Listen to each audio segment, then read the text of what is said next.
जय हिंद साथियों, स्वागत है आप सभी का अपने YouTube चैनल अपना गुरुकुलम में। झारखंड जीके के इस सेशन में आज हम लोग फिर से विविध पढ़ रहे हैं और विविध में भी जो हम लोग स्टार्टिंग किए हैं वो किए हैं स्थलों के उपनाम। इससे पहले हम लोगों ने स्थलों के उपनाम का भाग 1 देख चुका है। आज हम लोगों ने भाग 2 को देखेंगे। बहुत इंपॉर्टेंट टॉपिक है विविध, आप लोगों को मिस नहीं करना है। और इसी प्रकार हम लोग एक सिलेबस के अकॉर्डिंग चलते रहेंगे, जिस तरह उत्पाद सिपाही का सिलेबस में दिया हुआ है। पहले विविध खत्म करेंगे, फिर पॉलिटी में आएंगे, फिर हिस्ट्री में आएंगे, ज्योग्राफी में आएंगे, इकोनॉमिक्स में आएंगे झारखंड का, और एक एक चीज़ हम लोग खत्म करते चलेंगे।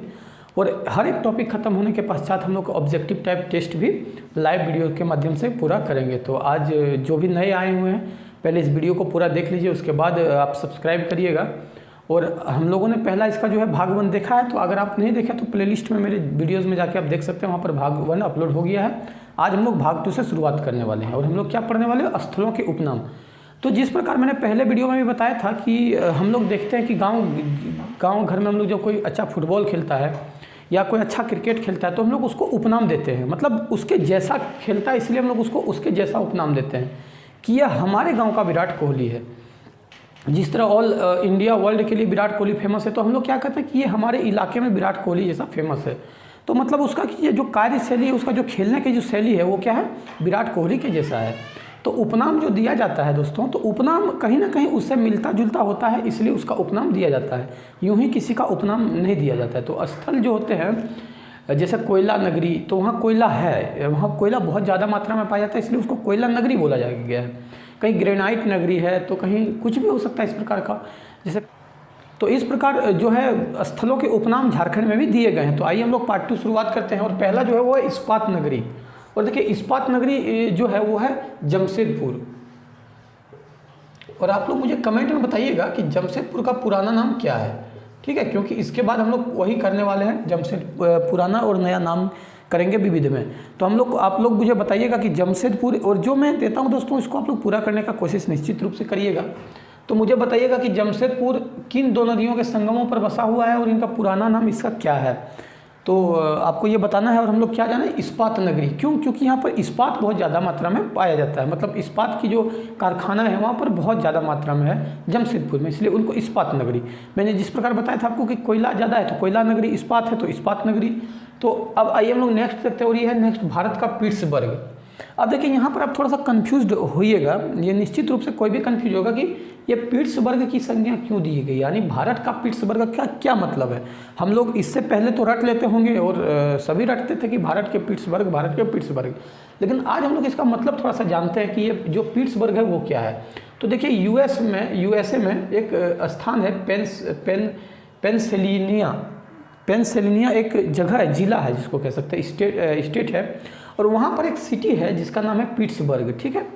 ये जो पिट्सबर्ग है वो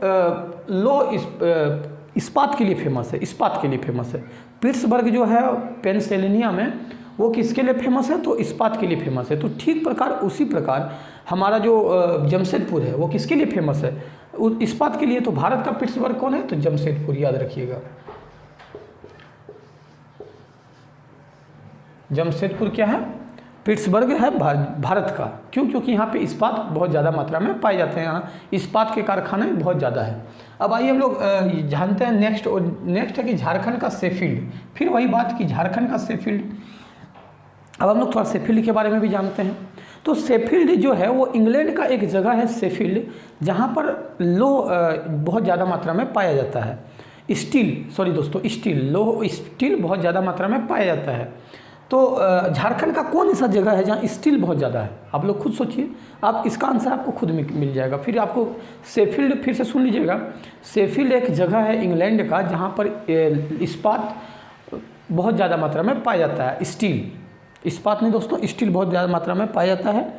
तो ये जो शेफील्ड है वो है हमारा भेंडरा, और ये भेंडरा है कहाँ, तो है बोकारो में, याद रखिएगा इसको। भेंडरा कहाँ पे है, बोकारो में है। और बोकारो में आप सभी को पता होगा कि जो स्टील है वो बहुत ज़्यादा मात्रा में वहाँ पर होता है, इसलिए उसका नाम भी दिया गया है बोकारो स्टील सिटी। आप लोगों ने देखा होगा कि बोकारो का नाम क्या है, बोकारो स्टील सिटी। तो तो क्यों? क्योंकि वहाँ स्टील का जो है बहुत ज़्यादा मात्रा में फैक्ट्रियाँ पाई जाती है और वहाँ पर बहुत ज़्यादा इस चीज़ का, इसलिए उस जगह का नाम है भेंडरा, याद रखिएगा। भेंडरा बोकारो जिला में पड़ता है, जो कि झारखंड का शेफील्ड है। और ये शेफील्ड क्या है? तो इंग्लैंड का एक जगह है शेफील्ड, जहाँ पर स्टील बहुत मात्रा में पाया जाता है। अब आइए हम लोग नेक्स्ट आते हैं मोटरिस्ट पैराडाइज। और ये जो है वो है क्या? रांची, याद रखिएगा, यह है रांची। मोटरिस्ट पैराडाइज कहाँ है? रांची हम लोगों का इसका उपनाम दिया गया है। अब हम लोग नेक्स्ट पढ़ते हैं सूर्योदय एवं सूर्यास्त का सौंदर्य स्थल। सूर्योदय एवं सूर्यास्त का सौंदर्य स्थल, और ये मैंने इसका चर्चा पिछले क्लास में भी किया था कि मैं वहाँ खुद गया भी हूँ। और अगर वहाँ पर आप जाइएगा तो निश्चित रूप से उस जगह को जरूर घूमिएगा। मैं आपको बताता हूँ, नेतरहाट सूर्योदय एवं सूर्यास्त का सौंदर्य स्थल कहाँ पर दोस्तों? तो नेतरहाट में, और यह पड़ता है लातेहार में। ठीक है, आप लोग इसको याद रखिएगा कि ये लातेहार जिला में पड़ता है। अब यहाँ के बारे में थोड़ा सा आपको बताता हूँ कि जो सूर्यास्त का स्थल है वहाँ पे एक पॉइंट है मेगलेनिया पॉइंट। और मेगलेनिया एक इंग्लैंड की रानी थी जिसको एक चरवाहा के साथ वहाँ पे प्यार होता है, और उसके वियोग में वो वहाँ से घोड़े से कूदकर अपना जान दे देता है। तो वहाँ पर जो सूर्यास्त का जो पॉइंट है उसको मेगलेनिया पॉइंट के नाम से भी जाना जाता है। और वहाँ पर एक सूर्योदय का भी स्थान है, जहाँ पर से अगर आप वहाँ पर जाइएगा उस पॉइंट पर, तो आपको ऐसा प्रतीत होगा कि सूर्य भगवान जो हैं, जिनको आप बबलिंग होता नजर आएगा, लगेगा कि मेरे तरफ आ रहा है, फिर पीछे जा रहा है, मेरे तरफ पीछे आ रहा है, और आपको लगेगा कि सूर्योदय जो है वो मेरे पैर से नीचे से हो रहा है। मतलब आपके नीचे से सूर्योदय हो रहा है और आपके नीचे से सूर्यास्त हो रहा है। तो बहुत बढ़िया जगह है दोस्तों, अगर आप कभी मौका लगे तो नेतरहाट अवश्य घूमने जाइए और इस नज़ारे को जरूर देखिए। सूर्योदय एवं सूर्यास्त का सौंदर्य स्थल नेतरहाट है। तो ये चीज़ क्लियर है। और हम लोग अब नेक्स्ट देखते हैं, और वह छोटा नागपुर का प्रवेश द्वार। तो देखिए, छोटा नागपुर का प्रवेश द्वार जो है वो है चतरा। याद रखिएगा, छोटा नागपुर का प्रवेश द्वार क्यों है दोस्तों? चतरा। अब चतरा को छोटा नागपुर का प्रवेश द्वार क्यों कहा गया? क्योंकि देखिए, छोटा नागपुर पठार का जो शुरुआत होता है वो वहीं से होता है। और वहाँ आप जो चतरा पर जाइएगा तो वहाँ बिहार और झारखंड का बॉर्डर है, यानी बिहार से जब आप छोटा नागपुर के पठार पर प्रवेश करिएगा तो वो एक प्रकार का प्रवेश द्वार हो जाता है, वहीं से इन किया जाता है। तो इसलिए चतरा को जो है आपको छोटा नागपुर का प्रवेश द्वार कहा गया है। अगर आपको बोला जाए कि बंगाल का प्रवेश द्वार कौन सा है, तो राजमहल, याद रखिएगा, राजमहल। क्यों? क्योंकि वहाँ से बंगाल प्रवेश किया जाता है। जिस प्रकार यहाँ चतरा किया जाता है उस प्रकार वहाँ पर बंगाल में प्रवेश किया जाता है। अब आइए हम लोग नेक्स्ट बढ़ते हैं, और ये है कारखानों का कारखाना। मतलब कारखानों का कारखाना ये किसको कहा जाता है? तो इसको कहा जाता है HEC को, हैवी इंजीनियरिंग कॉरपोरेशन लिमिटेड जो है हटिया में, उसको कारखानों का कारखाना कहा जाता है। क्योंकि इसके अंदर जो है वो 3 कारखाने हैं, इसके अंदर 3 कारखाने हैं। और ये बहुत बड़ा है दोस्तों। इसका उद्घाटन जो है 1958 को जवाहरलाल नेहरू के द्वारा किया गया था। और जवाहरलाल नेहरू ने इनको आधुनिक भारत का मंदिर कहा था, इसको HEC को 98 में इसका स्थापना हुआ था। याद रखिएगा, स्थापना 98 में जवाहरलाल नेहरू के द्वारा किया गया था। तो बहुत मतलब बड़ा है, क्षेत्र में घेरे हुए हैं। कारखानों का कारखाना HEC heavy engineering corporation Hatia में। अगर आप रांची में आए होंगे और फोर्स का अगर बहाली में आए होंगे तो निश्चित रूप से आप इसको क्रॉस किए ही होंगे, क्योंकि ये फोर्स का ज़्यादातर जो बहाली होता है रांची में वो धुरवा के साइड में होता है। और धुरवा जाने के लिए HEC से होके ही आपको गुजरना पड़ता होगा।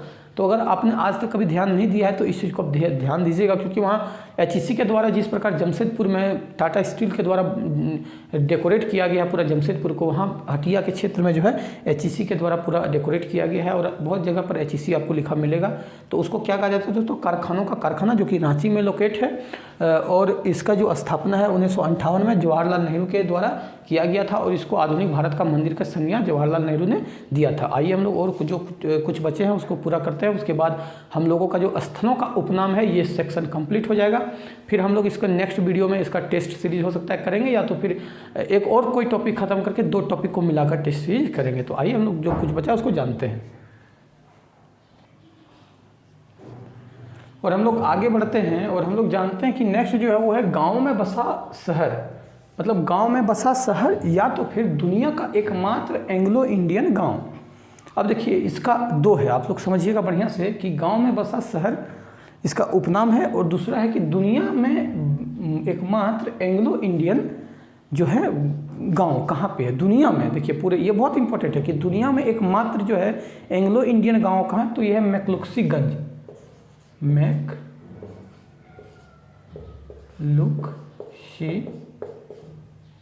गंज, ठीक है। ये रांची में से हम मेरे हिसाब से 40 किलोमीटर के आसपास पड़ता है एक जगह मैक्लुस्कीगंज, जहाँ पर यहाँ से ही आप लोग देखते होंगे कि जो विधानसभा में एक एंग्लो इंडियन समुदाय के जो सदस्य को निर्वाचित किया जाता था वो यहीं पर किया जाता था, इसी मैक्लुस्कीगंज से। तो ये क्या है कि गाँव में बसा एक शहर है और दुनिया का एकमात्र एंग्लो इंडियन गांव है यहाँ पे मैक्लुस्कीगंज में।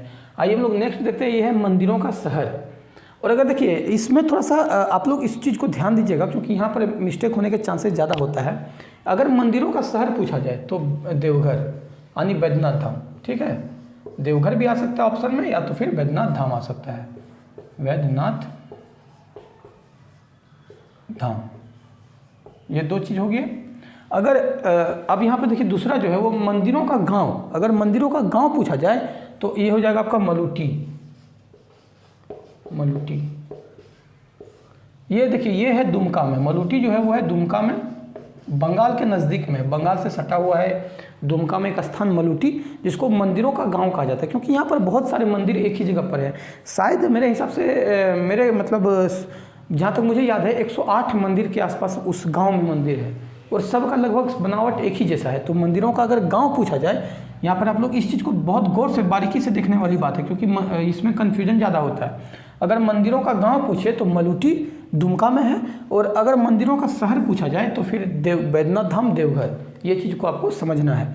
अगर नेक्स्ट आते हैं हम लोग तो झारखंड स्थली महादेव। देखिए वर्ड को समझिए कि झारखंड स्थली महादेव, और ये हो जाएगा देवघर बैद्यनाथ धाम, बैद्यनाथ धाम। क्लियर है दोस्तों, यहाँ तक क्लियर है। अब हम लोग नेक्स्ट बढ़ते हैं, और यह प्रकृति का दिल। देखिए दोस्तों कितनी बड़ी संज्ञा दिया गया है, कितना बड़ा उपनाम दिया गया है, और फिर से उसी चीज़ का जिक्र हो रहा है जिसको मैंने भी कुछ देर पहले फोकस करके बताया था कि नेतरहाट। तो नेतरहाट एक अपने आप में बहुत मतलब उसको ये मान सकते हैं दोस्तों कि वो सच में झारखंड का बहुत अच्छा जगह पहले से आप उसको मान सकते हैं, क्योंकि वहाँ पर एक आवासीय विद्यालय भी है, जहाँ से हर साल मैट्रिक में आप देखते होंगे टॉप 10 जो होते हैं लगभग वहीं से होते हैं, आवासीय विद्यालय नेतरहाट से। और वहाँ पर सूर्योदय एवं सूर्यास्त का स्थल भी है, प्रकृति का देखिए दिल भी है, सबसे बड़ी बात पहाड़ों की मल्लिका भी है। पहाड़ों की मल्लिका हम लोग नेक्स्ट क्लास में देखे थे। तो प्रकृति का देखिए कितना बड़ा उसको उपनाम मिला है कि प्रकृति का दिल क्या है, नेतरहाट।